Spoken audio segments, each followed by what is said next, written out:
ஒரே தேர்தலில் 4 தொகுதிகளில் போட்டியிட முயன்ற ஜெயலலிதா கடைசியில என்ன ஆச்சு தெரியுமா?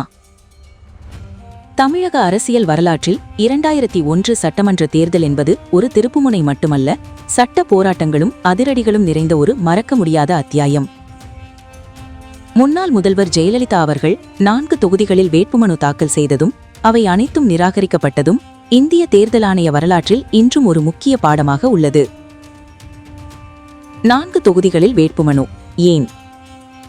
பொதுவாக ஒரு வேட்பாளர் அதிகபட்சமாக 2 தொகுதிகளில் மட்டுமே போட்டியிட முடியும் என்பது விதி. ஆனால் 2001 ஜெயலலிதா அவர்கள் கிருஷ்ணகிரி, புவனகிரி, ஆண்டிப்பட்டி மற்றும் புதுக்கோட்டை ஆகிய 4 தொகுதிகளில் வேட்புமனு தாக்கல் செய்து அனைவரையும் அதிர வைத்தார். இதற்கு பின்னணியில் ஒரு பலமான அரசியல் மற்றும் சட்ட வியூகம் இருந்தது. அப்போது அவர் மீது டான்சி நில ஊழல் வழக்கில் தண்டனை விதிக்கப்பட்டிருந்தது. மக்கள் பிரதிநிதித்துவ சட்டத்தின்படி 2 ஆண்டுகளுக்கு மேல் தண்டனை பெற்றவர்கள் தேர்தலில் போட்டியிட முடியாது.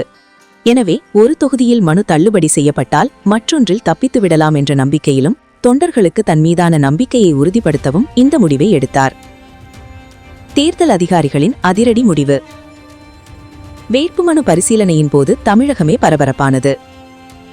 முதலில் கிருஷ்ணகிரி மற்றும் புவனகிரி தொகுதிகளின் தேர்தல் அதிகாரிகள் ஜெயலலிதாவை நீதிமன்றம் தண்டனை வழங்கியதை சுட்டிக்காட்டி அவரது மனுக்களை நிராகரித்தனர்.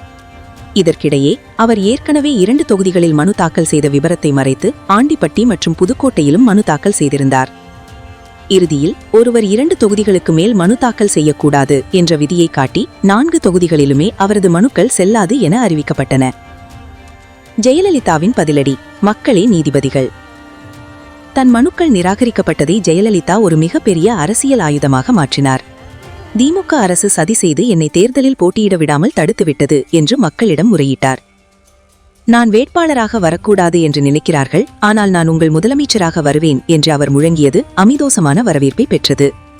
வேட்பாளராக இல்லாமலேயே தமிழகம் முழுவதும் சூறாவளி பயணம் மேற்கொண்டு அதிமுக கூட்டணிக்கு அமோக வெற்றியை தேடித்தந்தார். வரலாற்று சிறப்புமிக்க வெற்றி. தேர்தல் முடிவில் அதிமுக தனிப்பெரும் மெஜாரிட்டியுடன் வெற்றி பெற்றது.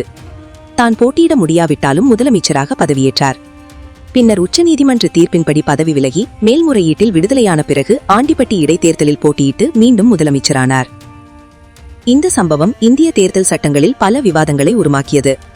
குறிப்பாக ஒருவர் எத்தனை தொகுதிகளில் போட்டியிடலாம் மற்றும் குற்ற வழக்குகளில் தண்டனை பெற்றவர்களின் தகுதி நீக்கம் குறித்த சட்டங்கள் மேலும் வலுப்பெற இது ஒரு முக்கிய காரணமாக அமைந்தது.